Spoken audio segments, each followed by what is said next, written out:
De footballeur professionnel à recruteur en cabinet, puis en entreprise et maintenant chef d'entreprise, j'ai eu quelques vies avant de trouver mon équilibre, ma singularité et de réussir à la placer dans un environnement favorable au développement de mon plein potentiel. Bonjour, je suis Jess Bichet. À travers ce podcast, j'ai envie de vous partager des histoires passionnantes et singulières de celles et ceux qui, comme moi, ont osé s'écouter, ont osé faire des choix audacieux pour trouver leur équilibre. Bienvenue dans un monde hors norme. Bonjour à tous, bienvenue dans ce nouvel épisode d'Hors Normes. Je suis accompagné aujourd'hui de Ghislain Morvan, fondateur de la société Trèfle. Salut Ghislain. Salut, comment tu vas ? Ça va et toi ? Ça va, ouais. Merci d'avoir accepté l'invitation. Avec plaisir. On est aujourd'hui chez moi à Montpellier, parce que toi, on va en parler, mais tu es originaire de Montpellier. Mais justement, pour lancer l'épisode, est-ce que tu peux nous dire qui es-tu ? Oui, alors je suis à Montpellier depuis plus de 20 ans, mais originaire de Béziers, juste à côté. Ah oui, voilà. C'est précis, c'est important. Oui, les Biterrois, attention, SBH. Donc qui je suis ? Eh bien, Ghislain Morvan, je suis chef d'entreprise. J'ai plusieurs activités. J'ai commencé en 2005, il y a 20 ans, quasiment, bientôt. Ouais. J'ai créé une entreprise, j'ai racheté 2 boîtes. Okay. Dans la foulée en étant étudiant. Et puis, arrivé à un certain stade, j'ai décidé de fonder une nouvelle structure à mission qui s'appelle Trèfle et que je dirige depuis quelques mois maintenant. Génial. Et alors, justement, on va reparler effectivement de tes débuts et de l'ensemble de tes casquettes. Est-ce que au début de ta carrière professionnelle, tu avais imaginé ne serait-ce qu'une seconde faire ce que tu fais aujourd'hui ? Écoutez, je suis retombé sur un article il n'y a pas longtemps, mon premier article de presse, dans lequel il y avait marqué, alors je venais de créer la boîte il y a 3 mois, il y avait marqué plus tard, j'aimerais bien créer une holding et puis développer. Enfin, l'article est lunaire, je l'ai publié sur LinkedIn il y a pas longtemps. Et je savais même pas ce que c'est une holding. Hein. C'est juste que quand comme beaucoup de jeunes qui nous regardent sûrement ou de chefs d'entreprise, quand tu parles de holding, t'as l'impression d'un truc un peu nébuleux. Tu sais, tu te dis, waouh, si j'ai une holding, c'est un truc de fou. Tu t'imagines tout de suite LVMH ou je sais pas quoi. C'est ça. Et en fait, voilà, je savais pas du tout ce que c'était. Bon, aujourd'hui, j'ai eu la holding GM2, mais c'est pas du tout. Finalement, ça sert pas du tout à ce que j'imaginais, mais en tout cas, ça sert vachement. Donc non, en fait, j'étais pas lucide au point d'imaginer le parcours qu'on pourrait avoir avec moi et mon équipe. Donc non, franchement, j'imaginais pas du tout. Ouais, j'entrevoyais des choses, mais pas du tout ça. Parce que toi, tu as entrepris jeune, hein, t'as entrepris à quel âge ? Encore en études d'ailleurs. Ouais, en fait, j'étais étudiant et pendant la fin de mes études, tu sais, il faut faire un projet de thèse ou un projet de fin d'études. Ouais. Et en fait, j'ai eu sournoise idée de me dire, bon, attends, un projet de fin d'études, très souvent, tu fais le dossier, c'est hyper gros, c'est long, c'est un gros dossier, et puis à la fin, ça finit dans un placard en mode, t'as réinventé le monde, mais bon, tu le fais jamais, quoi. Tu vois, c'est juste pour avoir ton diplôme. Et moi, j'ai dit, je vais essayer de faire un truc, mais concret, quoi. Tu sais, à la fin, je le fais pour de vrai. Donc, j'ai eu l'idée, si tu veux, de me lancer dans le monde du traiteur, et de rénover un petit peu, c'était un peu archaïque au niveau des process, tout ça, et d'apporter un peu de la fraîcheur au niveau de la direction, au niveau de tout ça. Et donc, je l'ai mené pendant 1 an, le projet de fin de thèse, sauf que je l'ai vraiment créé la boîte et j'ai vraiment racheté une boîte derrière, quoi. Mais pourquoi justement le secteur, enfin traiteur, il y avait un lien avec tes études ? Pas du tout. Enfin, pourquoi moi, je suis né à midi, je suis très gourmand, donc j'ai toujours eu un gros appétit, un gros coup de fourchette. Et j'ai passé mon enfance à entendre ils vont me t'avoir en photo, ils vont me t'inviter au cinéma. Donc j'ai toujours eu de l'appétence pour la gastronomie, pour la nourriture et tout ça. D'accord. Et j'ai un palais qui est plutôt développé là-dessus. Mais non, en réalité, j'avais même proposé à une autre boîte qui était dans la télécom, rien à voir. Moi, ce que je voulais, c'était être patron, tu vois, être chef d'entreprise. Et quand j'ai entendu dire que Monsieur Grand, il s'appelait. J'ai dit, mais pourquoi vous arrêtez ? Vous voulez pas me vendre plutôt ? Bon, il a rigolé, puis à force de persuasion, j'ai réussi à mener ce projet-là en même temps que je faisais mes études. Ouais. Et là, t'as quel âge à ce moment-là ? 22 ans. Ah ouais, t'es tout jeune, quoi. À l'école, ouais. Ah ouais. Avec la cravate titi, le costume trop grand, tu vois. Mais, enfin, à 22 ans, tu te dis, je veux pas être salarié, je veux entreprendre. D'où ça te vient ? Je sais pas, quand j'étais PEC, alors PEC en biterrois, ça veut dire petit. Ah ok, d'accord, je vais te demander.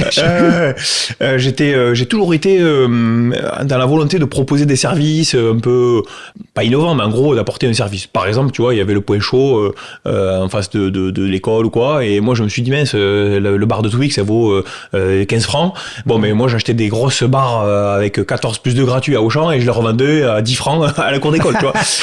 J'ai distribué les journaux, je faisais, bon, c'était pas très légal, mais à prescription, je gravais les CD-ROM, tu sais, à l'époque il y avait ça, donc mes premières économies, je les ai mis dans un graveur 2X à l'époque, tu sais, 2X, ça voulait dire qu'un CD-ROM de 74 minutes, tu le gravais en 36, 40 minutes, quoi.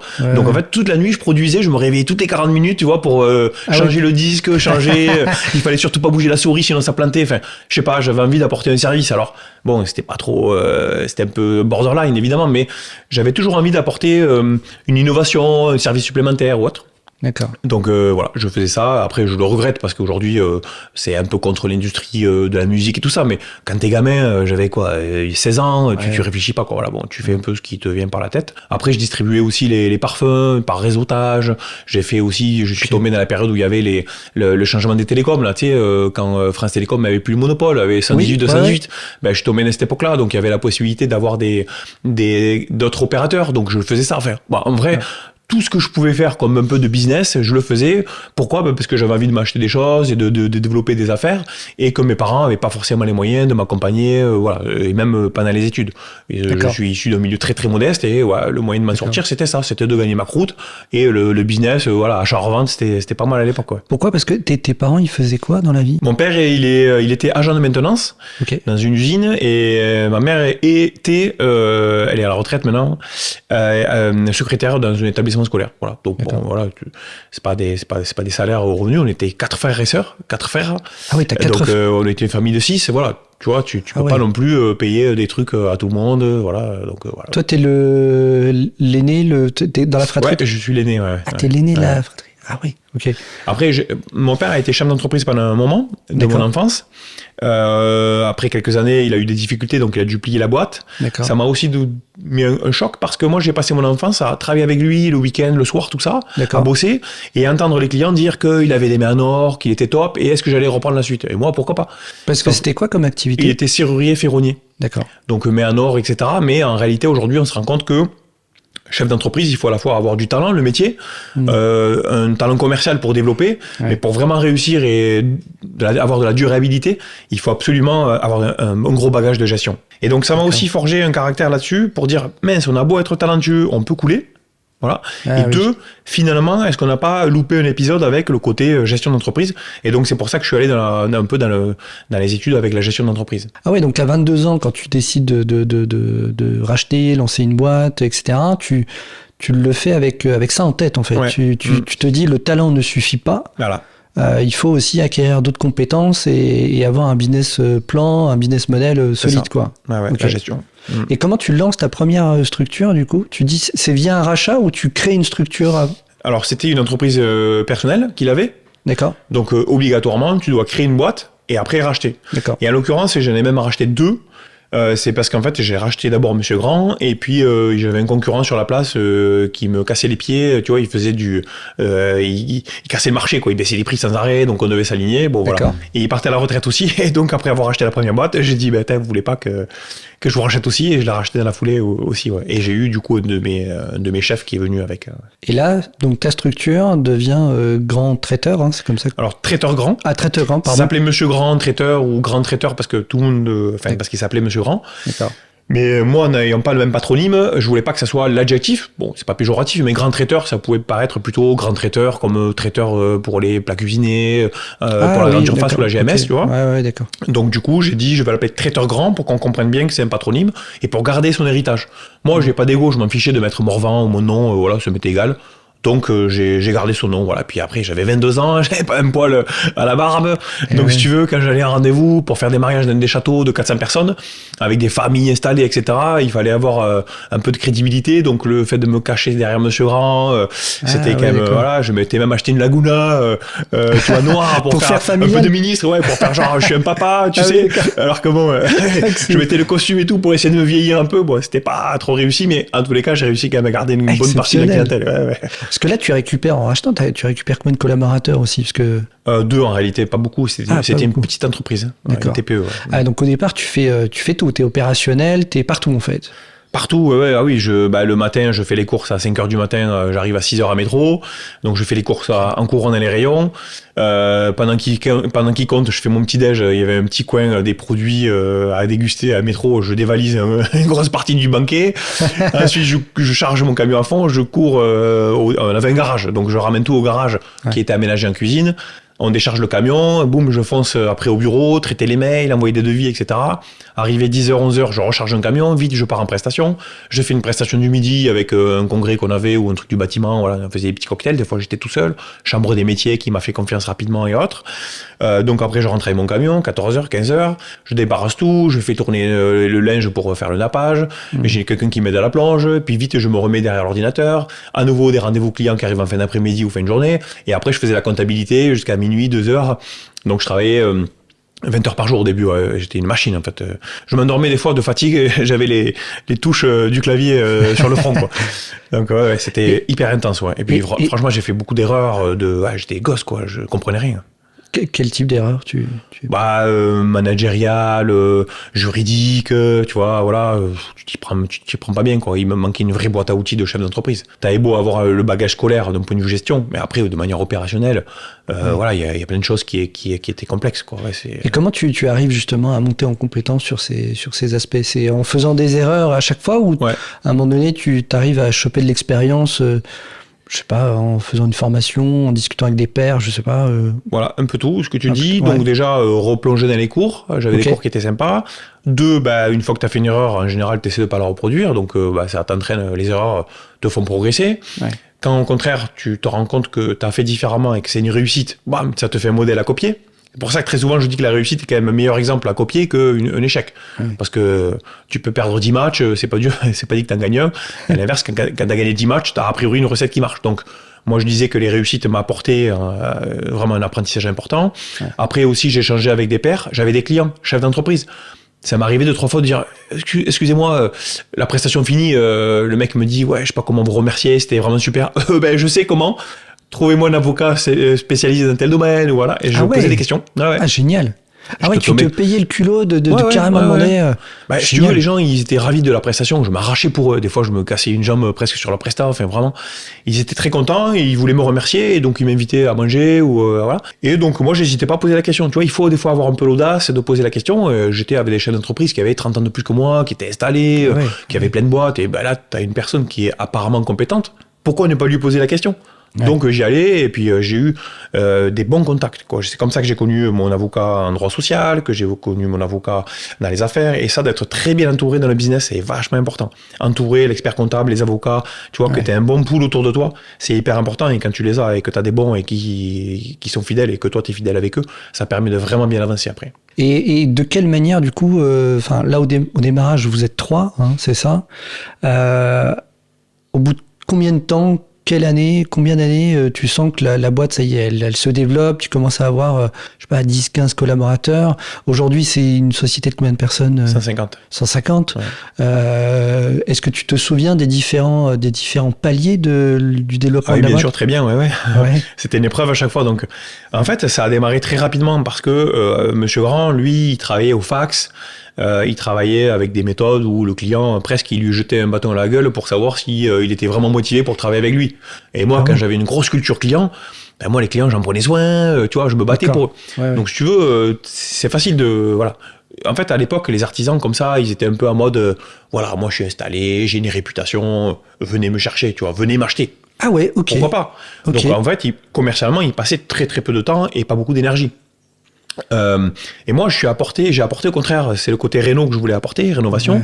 J'ai apporté un côté hyper impliqué où moi, je me mettais en quatre pour les clients. Donc, si tu veux, même si à cause de mon jeune âge et à cause du fait que Monsieur Grand avait quitté l'entreprise et que les nouveaux clients ne voulaient pas me faire confiance, ils avaient peur ou autre, j'arrivais à en gagner 4 pour 2 perdus. Ah oui. Donc j'ai réussi à développer. Et aussi, j'ai développé le professionnel.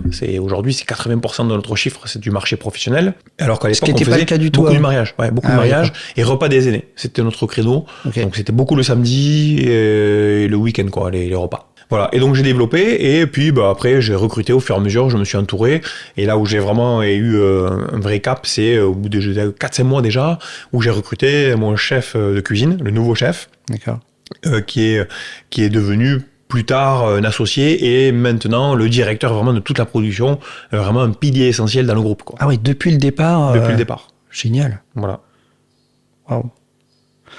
Et mais alors justement, tu parlais des différents paliers, passe de 3 à 150. Enfin, quand tu es déjà à 20, c'est déjà beaucoup. Ouais. 50. De quelle manière tu réagis par rapport à ces différentes tailles d'entreprise, parce que c'est pas anodin quand même. Ouais, non, c'est pas anodin. Bon, après, ça s'est fait un peu dans la durée. Je vois aujourd'hui, il y a des modèles de start-up ou de nouvelles sociétés qui créent, puis qui sont déjà 600 en pas longtemps. Bon, voilà, moi, j'ai quand même eu le temps d'apprendre, de me perfectionner. J'ai fait ce qu'on appelle une croissance à papa. On est sur un métier où tu peux pas scaler. Parce que là, ça fait combien de temps qu'elle existe, la structure ? 18 ans, un peu plus de 18 ans. Voilà. Bon, entre-temps, il y a eu des passages où je suis parti dans plein d'autres activités. J'ai eu d'autres structures, dans l'automobile, dans l'immobilier. Enfin, je suis parti dans complètement d'autres secteurs. J'ai eu un hôtel-restaurant. Voilà. Donc, si tu veux, le traiteur, il a eu une phase de croissance. Puis après, j'ai eu d'autres activités. Puis à nouveau, je me suis intéressé à nouveau. Donc voilà, ça s'est fait par palier. Ça m'a permis aussi de m'enrichir en compétences, en expertise, en expérience. Voilà, ça s'est fait dans le temps. Mais vraiment, à chaque fois, par contre, il y a des vrais caps. Hein, effectivement, comme tu le dis, il y a des vrais caps. Tu ne manages pas de la même façon. Il faut mettre du management intermédiaire. Et les méthodes doivent changer. Ton planning aussi doit changer. Tu dois accorder du temps un peu à tout le monde. Donc, il faut bien structurer ton organigramme. Enfin, voilà, c'est pas pareil, quoi. Ça, justement, c'est souvent un sujet chez certains entrepreneurs de... Je fais moi-même, où je suis encore aux affaires, et à un moment donné, effectivement, si je veux grandir, t'es quand même obligé de déléguer. Est-ce que cette période, tu la vis, ce passage, en tout cas, la délégation, j'ai plutôt le sentiment, en t'écoutant, que tu le vis plutôt bien. Ouais. Okay, c'est même, non, mais en fait, je suis plutôt doué là-dedans, mais en fait, c'est parce que ça me plaît. C'est-à-dire que c'est une forme de faire progresser tes collaborateurs. C'est-à-dire que voilà, j'ai recruté un chef de cuisine, j'ai recruté une apprentie commerciale, admettons, et l'entreprise grandit. Donc c'est merveilleux parce que quand tu as des gens motivés à côté de toi, ils ont envie de toute façon de grandir aussi. Et surtout quand ils voient l'entreprise grandir, il y a pourquoi pas moi, pourquoi moi aussi j'évoluerai pas. Et donc leur transmettre des connaissances, leur transmettre du savoir et les accompagner dans leur développement à eux, fait que l'entreprise se développe en même temps. Et pour ça, il faut déléguer, mais déléguer avec de la méthode. C'est qu'en gros, quand tu délègues une tâche à 100%, en réalité, il te reste quand même 20% à charge. Et il faut garder ça en tête, parce que ça signifie que tu délègues une tâche, tu expliques comment faire, tu le fais de la meilleure des façons, puis tu gardes du contrôle. Du contrôle, pas pour contrôler au sens où on l'entend au début, mais plutôt pour continuer à accompagner et à faire progresser. Un peu les roulettes au vélo, quoi. Tu vois. Et puis, une fois que vraiment c'est maîtrisé, pam, là, autonomie totale, et on passe au sujet suivant ou à un autre collaborateur. Donc, si tu veux, l'évolution de l'entreprise, c'est le moyen pour moi de faire progresser les collaborateurs et de les accompagner dans leur projet de carrière. Et c'est pour ça qu'il y a peu de turnover et que mes premiers collaborateurs, il y en a la plupart qui sont encore là, c'est parce qu'en fait, ils évoluent au fur et à mesure de l'entreprise. Comment tu recrutes tes collaborateurs depuis 18 ans maintenant ? Tu as l'air d'avoir en tout cas un regard... attentif à la personnalité et la motivation des uns et des autres que tu intègres dans ta structure.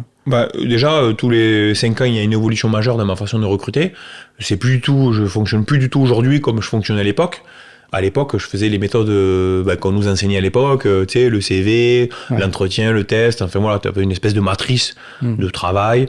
Voilà, moi je trouve que cette époque, elle est révolue, que c'est plus du tout dans l'époque du jour, et je vais davantage faire confiance à la motivation, la qualité de l'humain, le savoir-être, pas mal de choses. Et comme j'ai développé cette capacité à accompagner les collaborateurs dans leur progrès, ça me permet de recruter davantage du savoir-être et une base de savoir-faire, et ce savoir-faire-là, le développer. Donc si tu veux, moi, je recrute en postant des annonces un petit peu singulières, un petit peu originales, notamment sur Link, ou alors j'ai beaucoup de candidatures entrantes, beaucoup de candidatures spontanées, notamment au travers de la communication qu'on fait, des gens qui postulent, voilà. Alors, des fois c'est qualifié, des fois c'est pas qualifié. Je m'attache aussi à une règle qui est de répondre à tout le monde. Tu vois, de considérer les gens qui s'intéressent à toi, parce qu'une candidature, on oublie très souvent que c'est quelqu'un qui manifeste un intérêt. Donc en fait, en gros, tu peux pas négliger ça, quoi. Tu vois, voilà. Donc déjà, je réponds. De deux, j'essaie de creuser, et ensuite, je fais une rencontre. Voilà, rencontre autour d'un café. Moi, je fais plus l'entretien classique. C'est plutôt une rencontre autour d'un café, d'une boisson, ou simplement un échange au cours duquel on va apprendre à se connaître, savoir quel est le besoin de la personne, savoir moi s'il y a un besoin, s'il y a un matching qui peut se faire. Et s'il y a un matching, on peut envisager des choses ensemble. Donc ça a évolué, quoi. je t'écoute attentivement et tu es très attentif à tes collaborateurs, même si j'entends, tu as évolué avec le temps, fait des erreurs, tu as appris, tu as amélioré, tu as évolué, etc. Mais j'ai l'impression que la base, dans tous les cas, en tout cas, ton intention a toujours été d'être attentif à tes collaborateurs, à tes clients, ce que tu évoquais, d'apporter une différenciation dans ce secteur-là. D'où ça te vient de ce côté attentif à l'autre? De deux choses. Déjà, j'ai ça au fond de moi. Moi, j'ai 3 petits frères. Donc, si tu veux, quand tu nais dans une famille, et tous avaient 2 ans d'écart. Donc, si tu veux, l'accompagnement du petit frère, le deuxième, le troisième, le quatrième, voire le quatrième, que j'ai vachement éduqué, puisque j'avais un écart d'âge avec lui. Enfin, voilà, déjà, de considérer l'autre, c'est, je sais pas, dans ma nature. Donc ça, de fait, j'ai pas besoin de me forcer. Ouais. Et 2, une absolue nécessité. C'est-à-dire que moi, je suis dans un secteur d'activité, déjà, qui est en pénurie de personnel. Ouais. Secteur d'activité, moi, tous les 80 000 euros de chiffre d'affaires, il me faut une personne. Donc, ça signifie qu'on est sur un métier où la main de l'homme, donc la fabrication, le service, etc., est vachement important. Ouais. Donc, si je suis pas amoureux des autres, amoureux de l'humain et avec de la considération, faut que ou je change de métier, ou dans tous les cas, mon entreprise se développera pas. Donc, une conviction profonde et une nature profonde, plus une absolue nécessité qui fait que même quand tu as un coup de mou, tu sais que de toute façon tu dois te rattacher à ces valeurs-là parce que c'est essentiel pour à la fois ton business et ton épanouissement personnel, fait que ça marche tout seul, quoi. Et le naturel, il a pas à revenir au galop, le naturel, il est au galop tout le temps, quoi. Ouais, voilà. Ouais. Alors, je fais une petite digression parce que tu m'évoques cela. Moi, j'ai lancé le podcast Hors Norme et je l'ai appelé Hors Norme parce que c'est pour rencontrer des gens comme toi, clairement. Pour moi, une personne hors norme, c'est quelqu'un qui a réussi à trouver sa singularité et qui a réussi à la placer dans le bon environnement. Et il y aura d'ailleurs des épisodes avec des experts, des sociologues, où je vais revenir sur qu'est-ce qu'une singularité de manière plus détaillée. Mais une singularité, c'est véritablement quelqu'un qui a compris ce dont il avait hérité et ce qu'il a construit à travers ses expériences. Et en t'écoutant, en tant qu'entrepreneur, je comprends que tu as hérité de pas mal des choses, de ton père notamment, de sa vie à la maintenance, mais aussi en tant que chef d'entreprise, et que très tôt finalement, parce que j'entends que tu avais des moins de 20 ans quand tu hérites de cela, que tu comprends pas tout forcément à l'époque, mais que tu as déjà une lucidité à justement à prendre du recul vis-à-vis de ça, à ne pas le prendre pour toi en disant et tomber dans un fatalisme, en tout cas une reproduction sociale, en se disant ok, ça c'est son expérience. Par exemple, il a été chef d'entreprise, il avait un talent fou, mais il y avait peut-être ça à faire différemment, etc. Je trouve assez dingue ce recul, ce regard que tu as très tôt, et ensuite tu acquiers de l'expérience à travers ta propre expérience en tant qu'entrepreneur. On a vraiment le côté hérité et le côté construit chez toi, et on t'a toi aujourd'hui. Tu en as ta singularité aujourd'hui. C'est assez exceptionnel quand même de le faire aussi tôt. Il y a une maturité précoce assez exceptionnelle quand même. Merci, oui, sûrement, c'est une bonne analyse. Singularité, c'est un mot qui revient très souvent dans mes proches. Ils me prêtent très souvent ce mot-là. Ouais. Voilà. Donc, bien sûr que chacun est unique, mais la singularité, c'est au sens plutôt vraiment d'avoir une ligne un peu différente, un mode de pensée un peu différent. Et ça revient souvent parce que je suis souvent un peu anticonformiste, mais pas dans le sens le mec réfractaire à tout, mais qui apporte une opinion ou un avis qui est un peu différent, tu vois. Et ça m'arrive dans tous les dîners familiaux ou amicaux de dire oui, mais moi je vois plutôt les choses comme ça, et les gens pas qui disent ouais, mais toi t'es les gens qui disent plutôt ah ouais, incroyable. Et on m'a toujours dit qu'effectivement j'ouvrais une autre perspective, un autre regard, tu vois. Voilà. Donc comme cette tasse, tu vois, tu la vois comme ça, et puis finalement je dis regarde, tu peux la voir comme ça. Et là du coup c'est la même tasse, mais tu la vois pas. T'as vu, elle est blanche là, il y a un truc. Mais voilà, les opinions c'est ça, tu vois. Quand je parle d'intelligence artificielle, j'ai un autre regard. Quand je parle du téléphone, j'ai un autre regard. Quand je parle de beaucoup de choses, tu vois, le recrutement, j'ai un autre regard. Voilà, mais qui apporte une construction, comme tu dis, mais qui n'est pas simplement là pour dire non, moi je suis en opposition avec tout. Oui, bien sûr. Et justement, ton père qui a été entrepreneur, quel regard il a sur toi Je sais pas trop. D'accord. J'ai pas l'impression que ce soit très positif ni bienveillant. D'accord. Malheureusement, oui, c'est ce qui m'a fait comprendre. Et je sais pas, je suis pas psychologue, est-ce que c'est parce qu'il a échoué et que j'aurais plus réussi, voilà, qu'est-ce que c'est la réussite aujourd'hui, mais voilà, qu'apparemment j'ai réussi à gérer une boîte plus longtemps que lui, que j'ai réussi à m'offrir des cadeaux que lui a pas réussi, je sais pas, mais en tout cas, il est pas fier de moi, je crois, malheureusement. Voilà, c'est une déception. Il te l'a verbalisé? Ouais. Ah ouais, il t'a dit je ne suis pas fier de toi, Ghislain. Il m'a pas dit je suis pas fier de toi, mais il m'a dit qu'il était pas, il appréciait pas ce que j'étais devenu. C'est fou de dire ça à son fils. Ouais, c'est dingue, ouais. Et j'ai rien compris parce que si tu veux, il y a pas d'explication rationnelle à ça. Tu vois, si j'étais un crevard, tu vois, qui écrase les autres, qui marche dessus, tu vois, et qui fait du business juste pour s'en fiche, voilà, sans considération. Bah pourquoi pas, tu vois, mais pourquoi pas dire écoute, c'est bien, t'as pris de l'oseille, mais voilà, tu le fais en écrasant les autres. Ok, ça s'entend, tu vois, c'est clair, il y a un sujet verbe complément, tu comprends pourquoi. Mais là, il n'y a pas d'argumentation. C'est simplement t'as réussi et ça ne va pas. Ok, mais quoi? Je sais pas, voilà, mais en gros, tu sens qu'il y a une frustration et voilà. Et du coup, on se côtoie plus parce que les réunions familiales étaient un peu hypocrites. Moi, j'étais content, tu vois, de parler de mes nouveaux projets. Tu vois, si je parle de trèfle, mon nouveau projet, je suis au taquet, tu vois, j'ai envie d'en parler, j'ai de l'énergie à revendre encore et tout. Et il verrait toujours ça sur un œil négatif. Ah oui, c'est pour profiter des autres. Enfin, tu vois, j'ai l'impression qu'il y a un côté négatif. Ah oui, d'accord, un regard. Ouais, c'est pas top. Alors que ma mère, de laquelle j'étais moins proche, elle est fière, tu vois, elle est toute contente, des fois elle est même déconnectée, mais voilà, elle est toute contente, tu vois, elle appuie, elle soutient. Ouais, elle voit son fils qui est heureux, voilà, qui est contente quoi, de tous, on est 4 frères et sœurs, 4 frères, elle est toujours contente de ce qui se passe pour les uns les autres. Et lui, non, ouais, c'est bizarre, ouais, tu vois. C'est intéressant, ton aventure entrepreneuriale t'a écarté de ton père, t'a éloigné, en tout cas, du moins, mais t'a rapproché de ta mère. Ouais. Exactement. Et alors que j'étais son premier confident, j'étais tout le temps avec lui sur les chantiers, comme j'étais l'aîné, dès qu'il avait besoin de faire du ciment, du machin, des trucs, c'était moi qui allais tout le temps avec lui. J'étais son apprenti numéro 1, puisqu'en fait il avait des apprentis, mais bon voilà. Et moi j'étais tout le temps avec lui, quoi, tu vois, et je rechignais pas. Moi jusqu'à minuit, je pouvais être sur un chantier avec lui parce que voilà, il fallait quitter le chantier quand il était terminé. Ouais. Donc voilà, je faisais le ciment maigre, le noir, le vert, bref, tout ce qu'il fallait. Donc on a eu une complicité et au moment où j'ai vraiment explosé dans les activités professionnelles, voilà, s'il a marqué une distance, voilà, il a pas apprécié ça, voilà. Mais sans le justifier, tu vois, c'est pas, tu vois, c'est pas pour me faire grandir en fait. C'est vraiment le côté en opposition, mais sans argumentation. Voilà, ma mère, elle, des fois, elle s'oppose à moi, tu vois, elle me met des stops, elle me dit oui, mais il y a un argumentaire, quoi, tu vois, il y a, c'est ça, voilà, il y a une explication.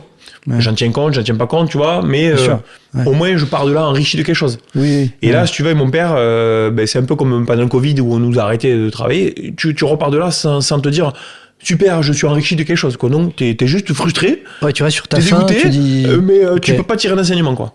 C'est dingue. C'est vraiment dingue. Parce que justement, ça fait d'ailleurs une bonne transition avec ton projet trèfle. Effectivement, ton père qui porte un regard où il dit tu profites des gens, etc.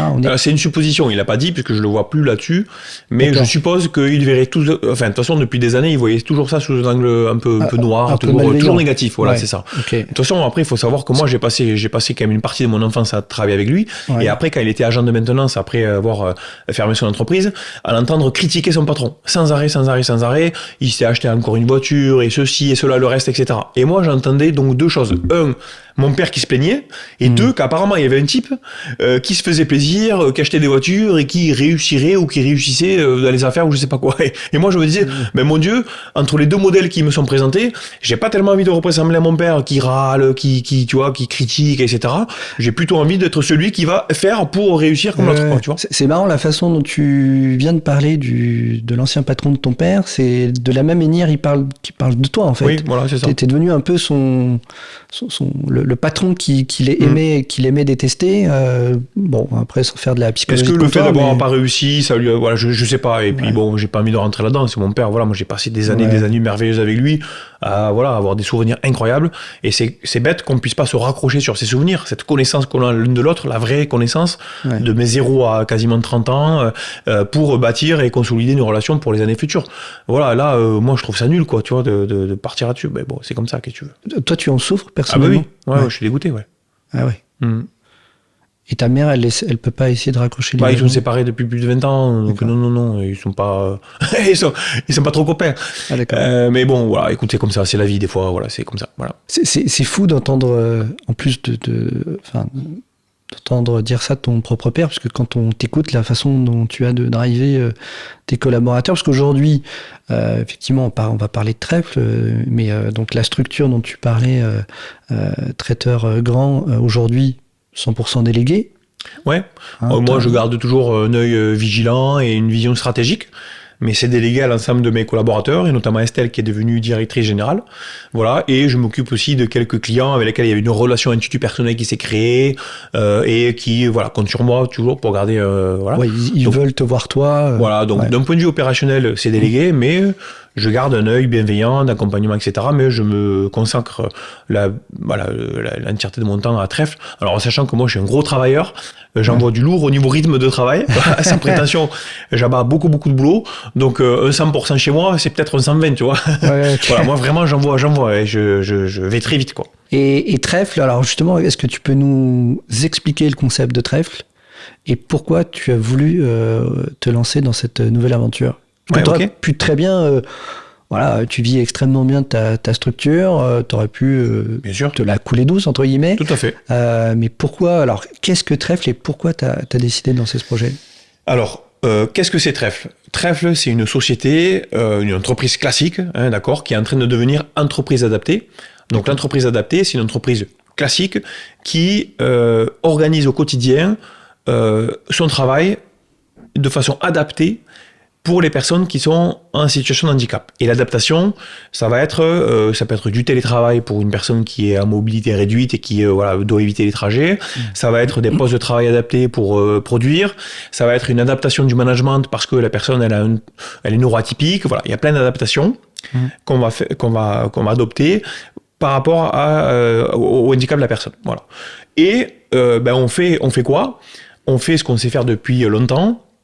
Sauf qu'en fait, au lieu de dire je fabrique des plats cuisinés et je les vends, ce qu'on fait, c'est qu'on part plutôt d'une mission. La mission, c'est de favoriser l'inclusion, de travailler pour l'inclusion, travailler pour que les entreprises puissent recruter des personnes en situation de handicap.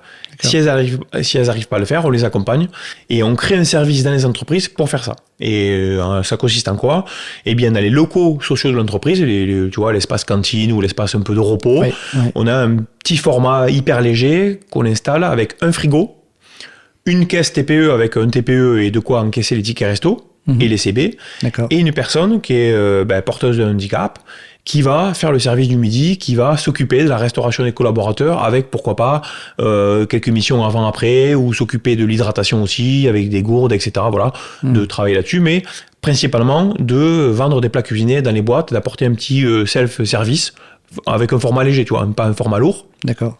Et voilà, ça permet de créer la rencontre, créer aussi de l'inclusion au sens échange, plutôt que la personne soit isolée dans un secteur d'activité où elle rencontre personne. Tu vois, là, il y a un échange avec les collaborateurs, au cœur de l'entreprise, au cœur de la journée et avec un milieu ordinaire. Tu vois, donc l'idée pour moi, c'est ça, c'est de créer, de donner un regard sur la différence, de faire accepter cette différence, se rendre compte que la différence, c'est une forme de richesse, parce que la personne, elle va apporter son cœur, elle va apporter beaucoup de choses qui vont t'interpeller, tu vois, qui vont remettre un peu l'église au milieu du village. Voilà. Et notre savoir-faire, c'est de faire des super bons plats cuisinés. Et comme j'entends aussi depuis des années des gens qui me disent tu peux pas faire la cantine, ou tu sais pas faire la restauration collective parce que c'est pas bon, d'entendre c'est pas bon tout le temps, je me suis dit je vais faire deux choses, une mission sociétale qui me tient à cœur, de l'inclusion, et deux, faire en sorte que ce soit bon. Et voilà, donc je fais des corners d'entreprise. Donc par contre, les plats, c'est toi qui les conçois et qui les... Exactement. Qui les fait, ok, qui les réalise. Donc l'idée, si tu veux, c'est de sourcer des personnes qui sont en situation de handicap, de leur faire une petite immersion, de voir un peu quelles sont leurs aptitudes et leurs compétences, et sur quoi je peux les orienter. Et en fonction de leurs troubles neuroatypiques ou même en fait les mobilités qui peuvent être réduites, je sais les orienter vers de la production, vers de la logistique ou de la préparation de commandes, ou au contraire, pour celles qui aiment le côté échange, vers du service, l'accueil, vendre aux clients, tout ça. Voilà, ça a du sens parce que je peux orienter en fonction de ça. Donc je suis une entreprise, j'ai une cantine dans mes locaux, j'ai besoin d'une nourriture de qualité, d'un service différents, je peux faire appel à Trèfle. Tu es un des 3 cas qui peut s'adresser à Trèfle.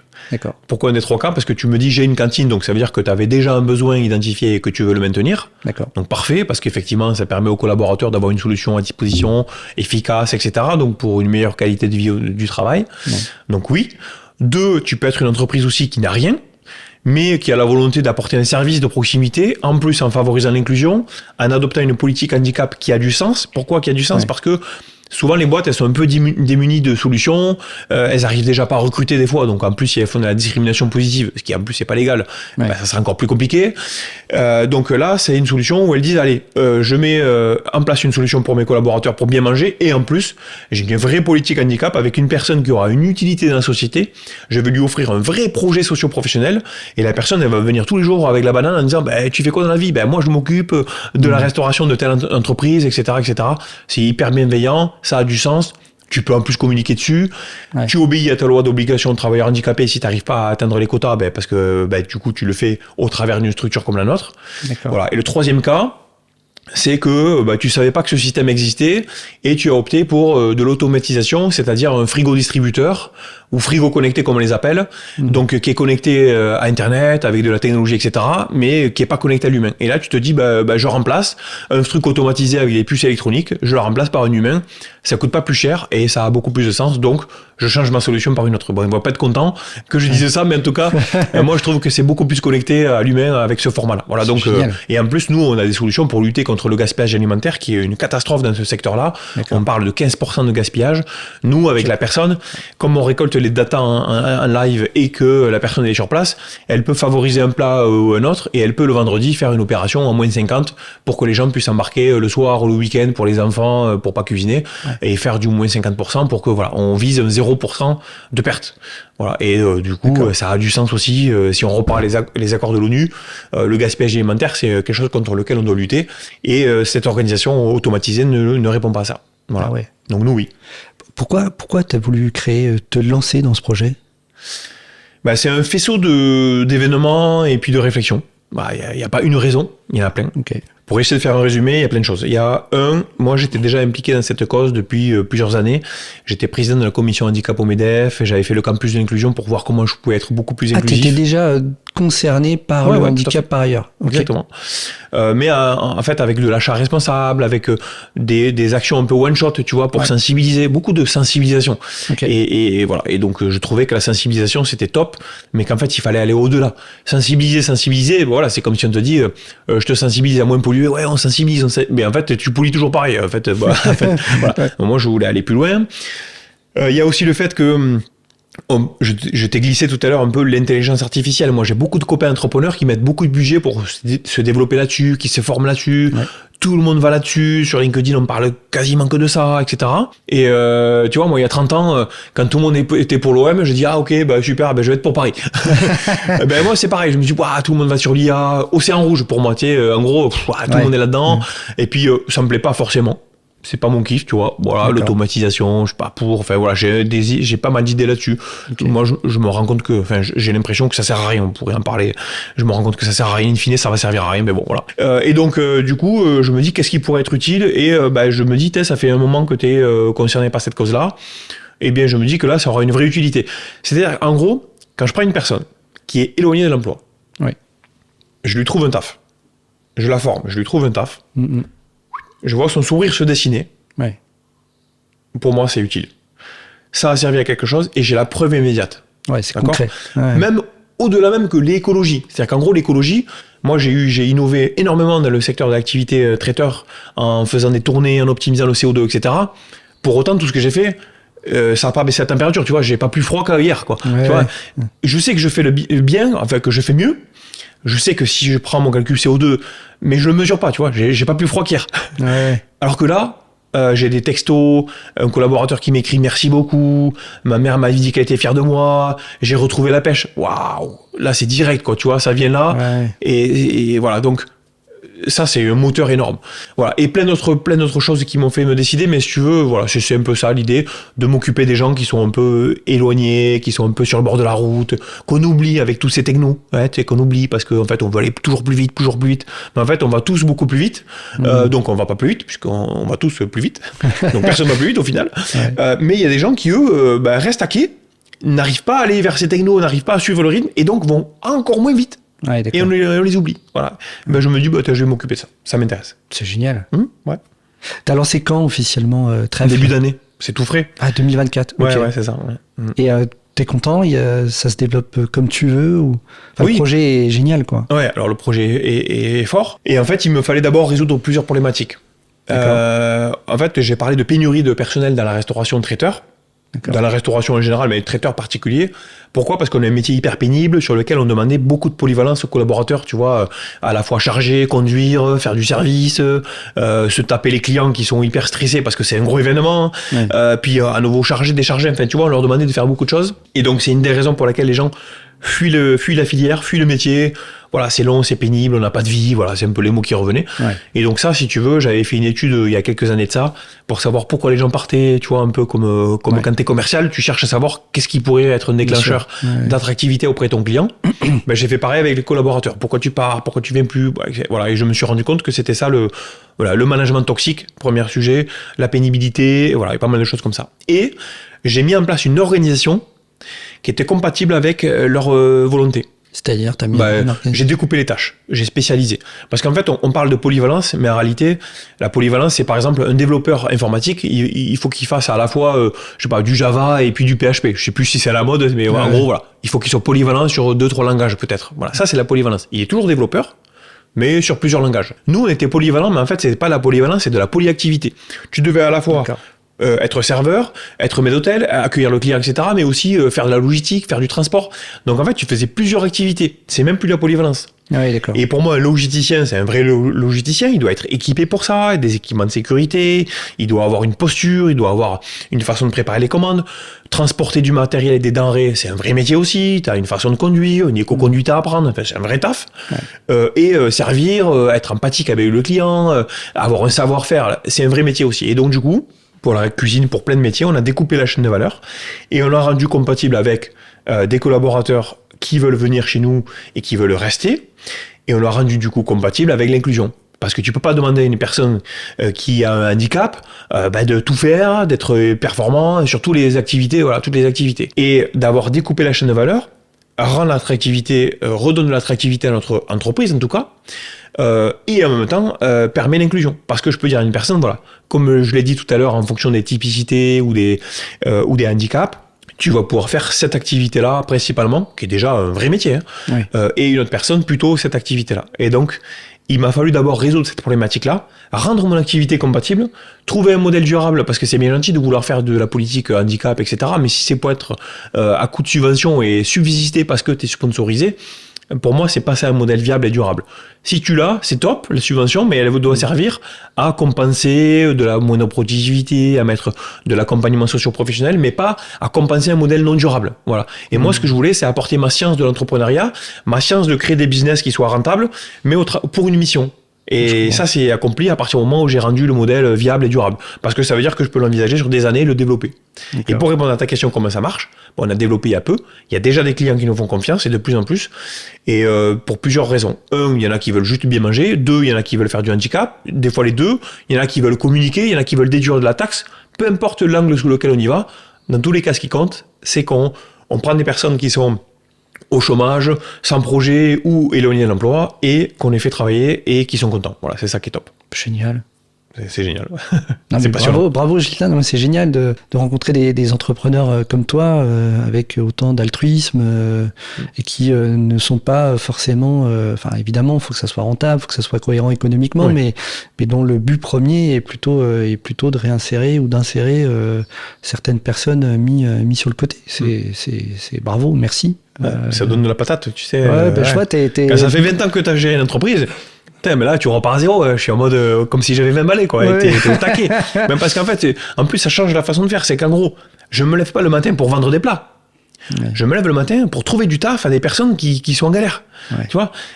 Et pour ça, je vends des plats.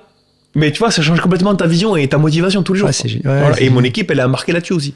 Ah, c'est exceptionnel. Tu parlais de tes frères tout à l'heure. Tes frères, ils ont un lien ou pas du tout avec tes business, ou ils sont...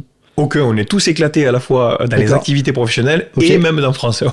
On est un peu partout, il y a la région parisienne, il y en a un qui est à un côté de la Suisse, la Suisse, voilà. Et on est chacun, mais absolument différents, c'est incroyable. Il y en a un, il est docteur en mathématiques, il est parti il y a quelques années faire le tour du monde en vélo, pendant 2 ans et demi, il y en a un autre, il est dans les projets, enfin, on est tous complètement différents. Et vous arrivez à vous voir quand même bien sûr, régulièrement Après, on est éloigné, donc voilà. Mais les réunions familiales, on est tous assidus, on est tous ensemble. On trouve des moments ensemble, on croise l'agenda et on trouve des moments ensemble. Et avec chacun sa singularité, pour le coup, c'est marrant. Ah oui, ça a l'air effectivement étonnant. Donc là, c'est la première année que tu lances Trèfle.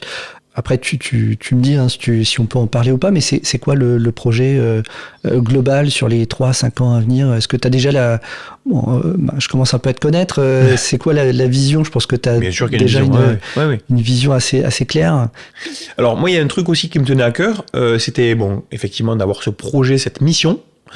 Mais aussi, ce que je voulais, c'était me confronter au territoire national. Si tu veux, aujourd'hui, Montpellier, ou en tout cas la région de l'Occitanie dans laquelle on intervient, voilà, on est connu, on a une réputation, voilà, on a des concurrents, mais on est installé. Aujourd'hui, tu fais un micro-trottoir, on sait qui on est un acteur qui compte. En France, on n'est personne. D'accord. Et donc, si tu veux, l'idée, c'était de se dire qu'on allait élargir le territoire de notre zone de chalandise. C'est un challenge que je m'étais fixé aussi, que d'aller plus loin et de porter ma mission au-delà de nos frontières d'Occitanie. Mais avec la fierté quand même locale, de dire que c'est des Montpelliérains qui ont eu l'idée, des Montpelliérains qui sont à l'initiative de cette idée-là, voilà, que ça parte d'Occitanie. Je sais que Carole Delga, elle aime beaucoup les projets, tu vois, qui naissent dans l'Occitanie et puis qui sont portés après.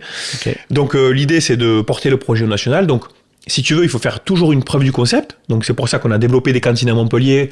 Et là, on est en train de travailler aux alentours. Perpignan, Béziers, on a pas mal de rendez-vous sur Toulouse, tu vois, pour vraiment développer l'activité.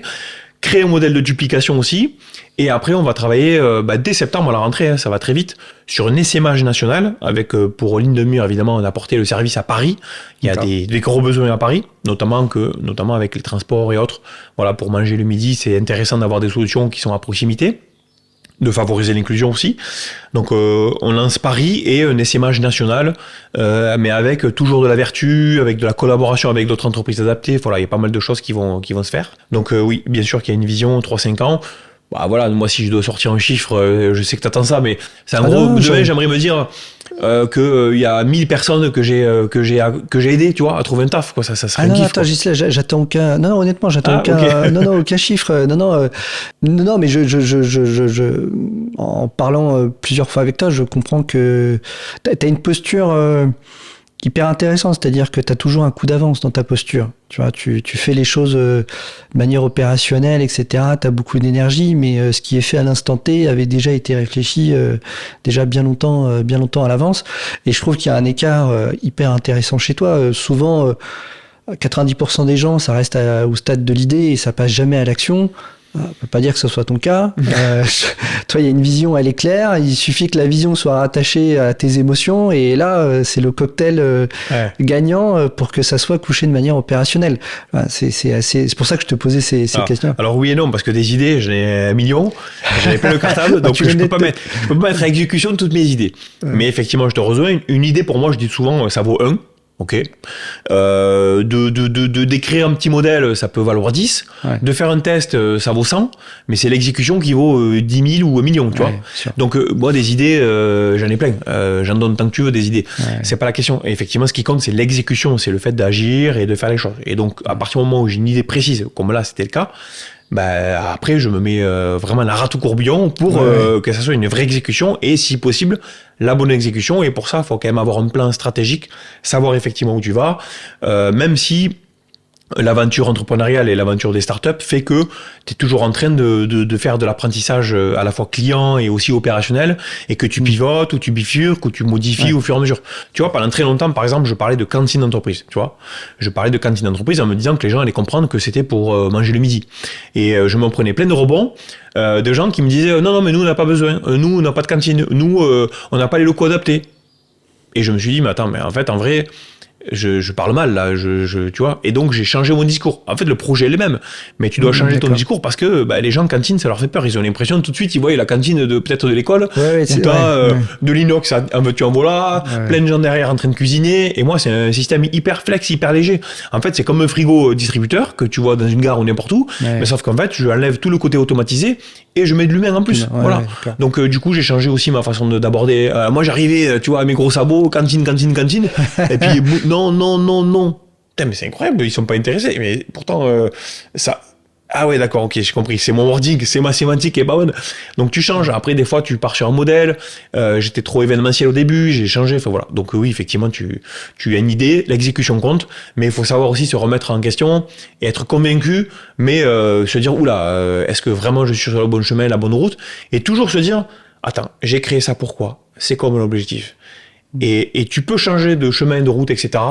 Mais tout en te disant, c'est là que je veux aller, et notamment porter le projet de l'inclusion sociale, voilà, de l'inclusion dans les entreprises. Donc, tu changes pas ton objectif, mais tu peux faire modifier la route ou prendre plein de chemins, ça oui. Et j'entends aussi la fierté d'un business, en tout cas, qui émerge localement. Ouais, en tout cas, tu es très fier d'être de ta région, en tout cas. Oui, écoute, Montpellier, ça m'a donné beaucoup. C'est le berceau de mon activité principale et première. Ouais. Donc, il y a déjà des années, je me suis impliqué dans la fondation du Jardin des Plantes pour rénover un peu le patrimoine historique, voilà, bon, petit niveau, tu vois, mais bon, chaque entreprise qui faisait un petit bout. Donc, c'est du mécénat, mais en même temps, tu participes à ça. Voilà, c'est vertueux, donc oui, je suis très content de où je vis, où j'habite. Et puis après, si derrière on peut, montrer qu'on n'a pas que du soleil, mais qu'on a aussi du savoir-faire, du talent, et plein de chefs d'entreprise. Voilà, on voit le film d'Artus qui cartonne, c'est Montpellierin. Voilà, on a des talents, et il faut le faire savoir. Et oui, c'est un peu la fierté. Bon, voilà, on est tous fiers d'être français, fiers d'être occitanien ou de l'Occitanie, fiers d'être à Montpellier et presque fiers de son quartier. On est d'accord. Non, c'est génial. Ouais, non, je valide complètement. Ouais. Bon, moi, je suis originaire de Lorraine, mais je suis quand même très fier de la Jouge. Alors, les gens, ils vont moins, mais il y a moins de soleil. Mais je suis content effectivement de croiser des entrepreneurs comme toi qui sont très très fiers. Souvent j'ai croisé des entrepreneurs, tu sais, qui pensaient que l'herbe était plus verte ailleurs. Dans d'autres pays, c'est comme si ou machin, etc. Oui. Non, il y a aussi du talent chez nous. Il y a plein de choses à faire chez nous. C'est possible qu'elle le soit. Bon, autant arroser la sienne. Hein. On est bien d'accord. On est bien d'accord. Pour terminer l'épisode, Ghislain, j'ai une question. Est-ce que, après tout ce parcours depuis tout jeune, depuis tout gosse, maintenant tu as ce nouveau projet Trèfle, est-ce que tu changerais quelque chose? Franchement, je suis en bonne santé, ma famille aussi, tout va bien. Non, t'as pas envie de changer, tu sais, je suis hyper fan du film Papillon ou de l'effet Papillon, tu sais. Ouais. Et tu te rends compte que quand tu changes un truc dans le cours de l'histoire, l'issue peut être peut-être meilleure, mais peut-être pire aussi. Et voilà. Et franchement, moi, j'ai toujours eu un côté très relatif dans ma façon de faire. Tu vois, je parlais de mon père qui râle tout le temps, et moi, je me dis, mais mon Dieu, mais il râle parce que la DSL marche pas aujourd'hui. Mais t'as des gens, ils crèvent de faim. Et tu vois, je vais à Madagascar bientôt là. Je suis sûr que je vais prendre une claque. Et je me dis tout le temps. Et d'ailleurs, je peux te demander pourquoi tu y vas à Madagascar? C'est pour le boulot ou c'est un peu tout, voilà. Peu tout. Parce qu'en fait, parce que tu dis je vais prendre une claque parce que tu vas. Ouais, je vais vraiment là où c'est pauvre. Ah, tu veux vraiment aller voir de tes. Ok. Mais en fait, j'ai une salariée là-bas. Et avec un copain entrepreneur, on a, il y en a plus que moi j'en ai qu'une. On a la volonté, si tu veux, de se dire que il faut travailler pour les personnes en France, tout ce que je fais là, tu vois, au quotidien. mais aussi pas regarder que son nombril, que regarder son pays, sa ville et autres, tu vois. Voilà, je prends aussi du recul. D'accord. Et je me dis qu'il y a des gens qui vivent dans la pauvreté la plus totale, qui mangent de la poudre de riz tous les jours, ou je sais pas, enfin bref, voilà, je vois des choses qui me paraissent folles. Et est-ce que je peux pas faire un petit quelque chose? Tu vois, le salaire moyen là-bas, ou le SMIC, je crois que c'est 20 ou 30 $ ou 30 € par mois. Moi, j'ai la possibilité de payer quelqu'un 10, 20 fois plus. Et est-ce que je peux pas, en prenant quelqu'un là-bas, lui permettre de faire vivre la personne et peut-être toute sa famille?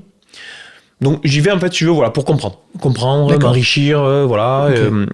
Et donc, je sais plus pourquoi je disais ça, mais en gros, voilà, aussi pour la relativité, c'est qu'en gros, je me considère comme dans le 1 pour 1000 privilégié dans le monde ou 1 pour 10 000. Ouais.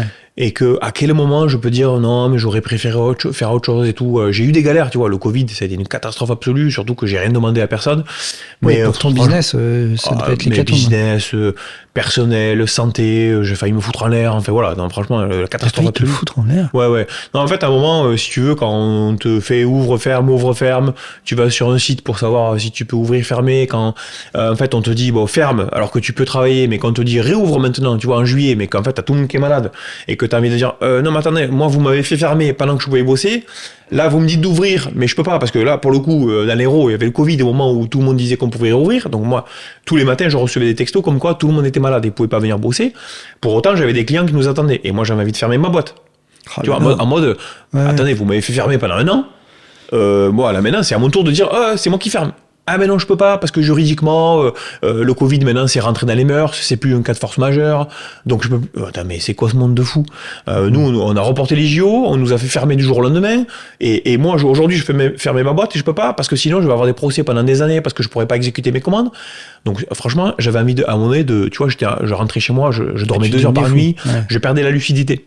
Ah ouais. Je tenais à bout de bras mon entreprise, que ce soit côté usine, côté fabrication, côté service, avec mes collaborateurs évidemment, mais moi je bossais vraiment tous les jours, 20 heures par jour, je faisais un peu la route et je dormais 2 heures par nuit pendant 30 jours.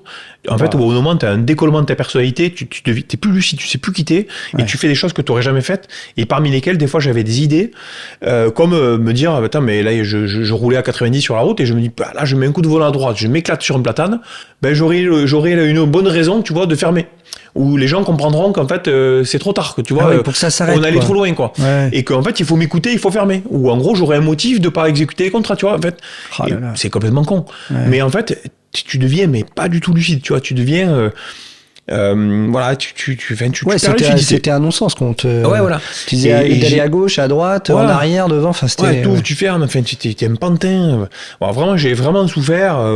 pro, privé, business, santé, voilà, et c'était où je pétais tout, enfin voilà, et après j'ai des bouches à nourrir, donc voilà, tu vois, t'as quand même envie de garder le truc. Moi je me suis investi pendant des années, j'avais pas envie de tout perdre, enfin voilà, et puis de toute façon au bout d'un moment, c'est que du business, c'est que de l'entreprise, c'est que de l'argent, mais comme t'es plus lucide, tu sais plus ce qu'il faut faire. Et donc, parmi les solutions, j'avais je m'en fiche, je ferme, je continue, je m'arrache comme je l'ai fait, je me fous en l'air, enfin voilà, tu vois. Donc, voilà, j'ai connu ça, mais au regard de ce qui peut exister ailleurs, de la souffrance que peuvent avoir des gens, et là, en plus, je le côtoie vraiment au quotidien, des fois, je vois des trucs hallucinants, je me dis que franchement, on est parmi les privilégiés. Donc, pardon, je réponds à ta question. Je changerai absolument rien. Eh bien, écoute, ce sera le mot de la fin. Merci beaucoup, Ghislain, d'avoir encore une fois accepté mon invitation. Je te souhaite plein de bonnes choses pour le projet Trèfle, qui est juste formidable. Merci beaucoup. Avec plaisir. Merci à vous de m'avoir suivi encore dans ce nouvel épisode d'Hors Normes. Si vous avez des questions, interrogations, comme d'habitude, vous pouvez me contacter via mon compte LinkedIn. Et moi, je vous dis à très très bientôt pour un autre épisode. Ciao, ciao. Merci. Merci d'avoir écouté ce nouvel épisode d'Hors Normes avec moi. J'espère qu'il vous aidera à oser vous écouter, à faire des choix audacieux et à prendre un chemin hors des normes. Si c'est le cas, je compte sur vous pour le partager à vos proches, mettre la note de 5 étoiles sur les plateformes d'écoute. Si vous souhaitez également me suggérer des invités ou tout simplement me faire part de vos retours, vous pouvez me contacter via mon compte LinkedIn. Je suis Jess Bichet et je vous dis à très très vite pour un nouvel épisode d'Hors Normes.